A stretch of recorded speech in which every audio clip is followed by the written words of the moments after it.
અગાઉના વિડીયોમાં આપણે SYBA પેપર નંબર 6 ભારતની સામાજિક સમસ્યાઓના પેપરમાં આપણે કૌટુંબિક સમસ્યાઓ આપણે જોતા હતા. એમાં દહેજ સંબંધી સમસ્યાઓ અંગે માહિતી આપણે મેળવી હતી. આજે આપણે બીજી કૌટુંબિક સમસ્યા તરીકે છૂટાછેડાની સમસ્યાને જોઈએ. છૂટાછેડા સામાજિક વિચલન નથી, પરંતુ રૂઢિવાદી વિચારસરણી મુજબ છૂટાછેડા ઇચ્છનીય મનાતા નથી. છૂટાછેડા સ્ત્રી અને કુટુંબ જીવન ઉપર વિભિન્ન રીતે ખરાબ અસર કરે છે. તેથી તેમાં સામાન્ય રીતે દાંપત્ય જીવનમાં અનુકૂલન સાંધવા ઉપર ભાર મૂકાતો હોવાથી છૂટાછેડા કાનૂની રીતે માન્ય હોવા છતાં સમાજમાં તે ઇચ્છનીય ગણાતા નથી. વળી પુનઃલગ્ન કાનૂની રીતે માન્ય હોવા છતાં સ્ત્રી માટે પુનઃલગ્ન સ્વાભાવિક બન્યા નથી. એટલું જ નહીં, પરંતુ છૂટાછેડા લીધેલી સ્ત્રી પોતે ફરીથી લગ્ન કરવા ઈચ્છે તો પણ તેના માટે યોગ્ય પાત્ર મેળવવાનો પ્રશ્ન ઊભો થાય છે. તેમાં ખાસ કરીને સંતાન ધરાવતા સ્ત્રી પુરુષ માટે ફરીથી લગ્ન કરવું મુશ્કેલ બની રહે છે. આથી છૂટાછેડા અનિવાર્ય ઇષ્ટ ગણવામાં આવે છે.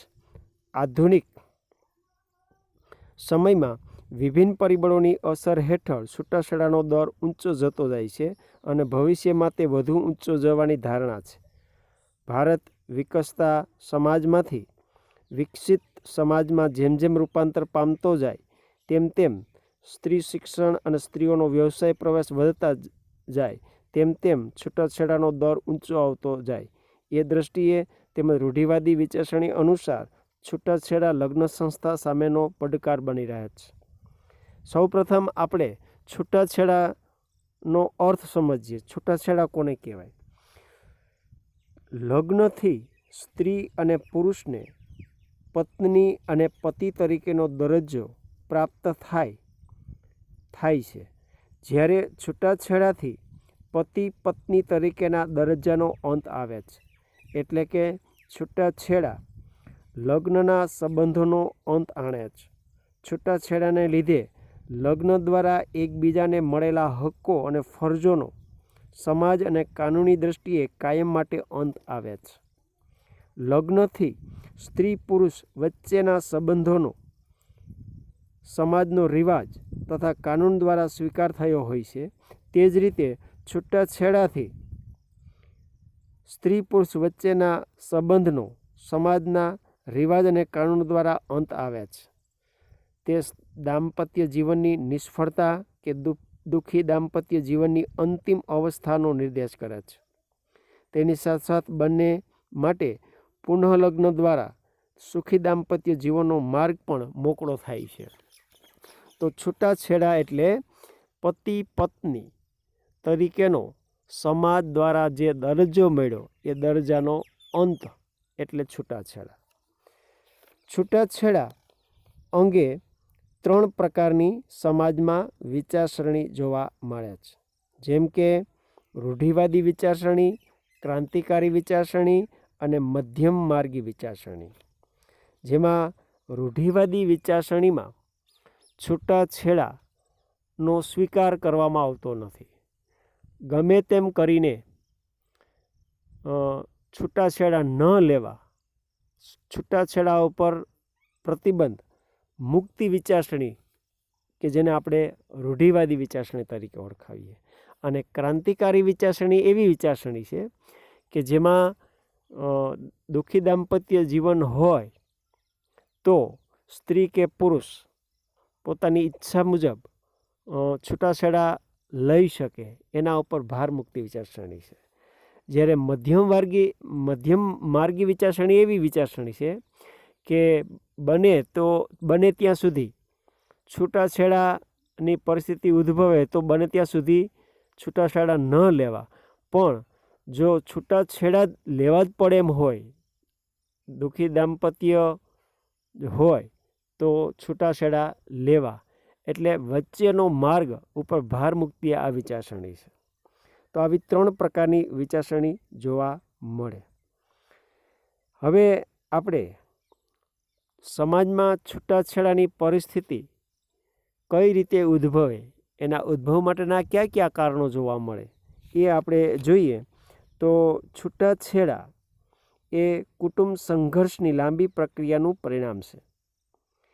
આમ છતાં કૌટુંબિક સંઘર્ષ હંમેશા છૂટાછેડામાં જ પરિણામે એવું બનતું નથી, કારણ કે કુટુંબ જીવન છૂટાછેડા સાથે મૂલ્યો અને હિતો પણ સંકળાયેલા છે. પરિણીત સ્ત્રી પુરુષને પૃથકવાસ અને છૂટાછેડા તરફ દોરી જતા કેટલાક મુખ્ય કારણો આપણે જોઈએ. તો પહેલું કારણ છે બાળ લગ્ન. બાળ લગ્નમાં સ્ત્રી પુરુષને પોતાનો સાથી પસંદ કરવાની તક મળતી નથી. મા બાપ દ્વારા નાની વયે લગ્ન કરી નાખવામાં આવ્યા હોય ત્યારે કેટલાક કિસ્સામાં એવું બને છે કે પુખ્ત વયના બન્યા પછી અમુક સમયે પોતાને અયોગ્ય પાત્ર સાથે પરણાવી દેવામાં આવેલ છે તેમ વ્યક્તિને લાગે છે. આવી લાગણી જો ઉત્તરોત્તર વધતી જાય તો દાંપત્ય જીવનમાં અનુકૂલન સાંધવું મુશ્કેલ બને છે.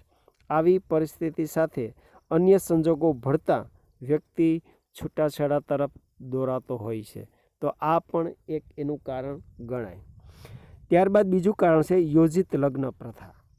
સ્વપસંદગી લગ્ન હજુ એક રિવાજ તરીકે વિકસ્યા નથી. સંતાનોના લગ્ન એક યા બીજી રીતે મા બાપ દ્વારા યોજાય છે.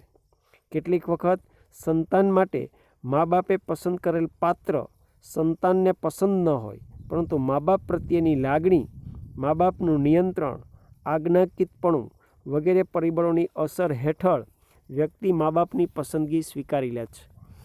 પરંતુ તેના મનમાં તો અસંતોષ અને અણગમો હોય છે. આવો અસંતોષ અને અણગમો લગ્ન બાદ દાંપત્ય જીવનમાં અનુકૂલન સાંધવામાં પ્રશ્નો ઊભા કરે છે અને મનમાં દબાઈ રહેલો અસંતોષ અને અણગમો પ્રસંગોપાત કુટુંબ જીવનમાં વિખવાદ અને સંઘર્ષ રૂપે વ્યક્ત થાય છે, જે લાંબે ગાળે વ્યક્તિને છૂટાછેડા તરફ દોરી જાય તેવી સંભાવના ઊભી કરે છે. તો આ પણ તેનું અગત્યનું કારણ બની રહે છે. ત્યાર પછી ત્રીજું કારણ છે દહેજ પ્રથા. કેટલીક જ્ઞાતિઓમાં દહેજ પ્રથા પ્રચલિત છે. પત્ની કે પુત્રવધુ તેના પિયરથી અવારનવાર કંઈક વસ્તુઓ લાવે તેવી અપેક્ષા પતિ અને સાસુ સસરા રાખતા હોય છે.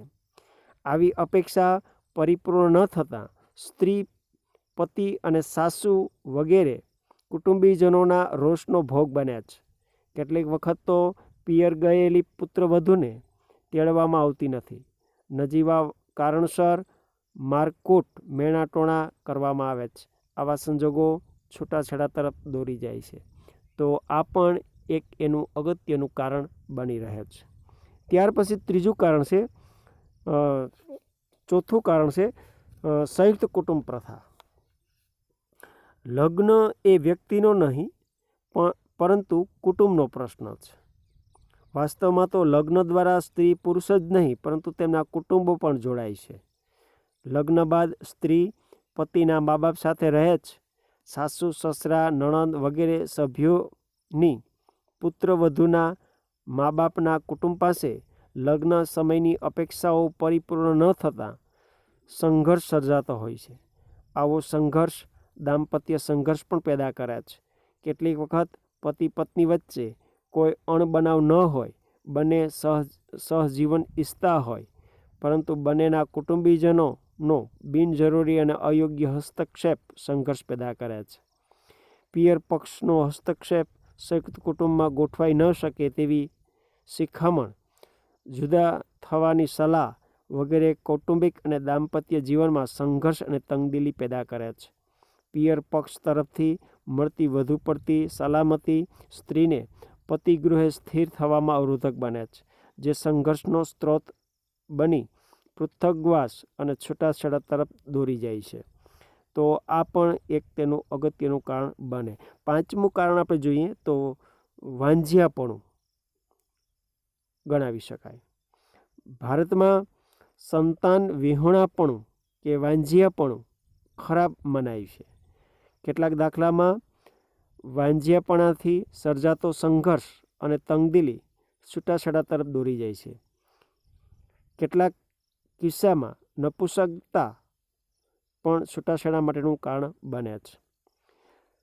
છઠ્ઠું કારણ આપણે જોઈએ તો સમાનતા અને સ્વાતંત્ર્યની ભાવના ગણાવી શકાય.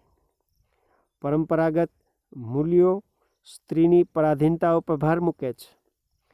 તેણે પતિ, સાસુ, સસરા, જેઠ, જેઠાણી વગેરેના નિયંત્રણ હેઠળ જીવવું તેવી અપેક્ષા રખાય છે. સ્ત્રી દ્વારા જ્યારે સમાનતા અને સ્વાતંત્ર્યનો આગ્રહ રાખવામાં આવે છે ત્યારે વૈચારિક તફાવતો ઊભા થાય છે, જે સંઘર્ષ અને તંગદિલી પેદા કરે છે. સમાનતા, સ્વાતંત્ર્ય ન મળતા સ્ત્રી સંયુક્ત કુટુંબમાં કે પતિ સાથે અનુકૂલન સાંધવામાં નિષ્ફળ નીવડે તેવા સંજોગો ઊભા થાય છે. કાનૂન દ્વારા છૂટાછેડા લઈ શકાય છે અને તે દ્વારા નિયંત્રણમાંથી મુક્તિ મેળવી શકાય છે તેવી ભાવના છૂટાછેડા તરફ દોરી જાય છે. તો આ પણ તેનું અગત્યનું કારણ ગણાય. ત્યાર પછી 7મું કારણ આપણે જોઈએ તો સ્ત્રીનું આર્થિક સ્વાવલંબન ગણાવી શકાય. વર્તમાન સંજોગો સ્ત્રીને આર્થિક સલામતી અને સ્વાવલંબન તરફ દોરી જાય છે. પોતે કમાઈ શકે છે, પોતાનું જીવન નિભાવી શકે છે, પોતાને બીજાના આશ્રય હેઠળ રહેવાની જરૂર નથી, પોતે પણ કુટુંબનો આર્થિક બોજો ઉપાડવામાં સહભાગી છે. સ્ત્રીના આવા વિચારો પતિ સાથે અને કુટુંબના અન્ય સભ્યો સાથે અનુકૂલન સાંધવામાં અવરોધ ઊભો કરે છે. સંયુક્ત કુટુંબમાં કમાતી સ્ત્રીએ પણ કુટુંબની રીતે જ રહેવાનું હોય, સાસુ સસરા અને પતિની અપેક્ષા મુજબ જ વર્તવાનું હોય તેવી અપેક્ષા રખાય છે. આથી સ્ત્રીની આર્થિક સ્વાવલંબનની ભાવના કુટુંબ જીવનમાં સંઘર્ષ અને તંગદિલી પેદા કરનારી પરિસ્થિતિ બની રહે છે, જે લાંબા ગાળે છૂટાછેડામાં પરિણમવાની સંભાવના ઊભી થાય છે. તો આ પણ તેનું કારણ ગણાય.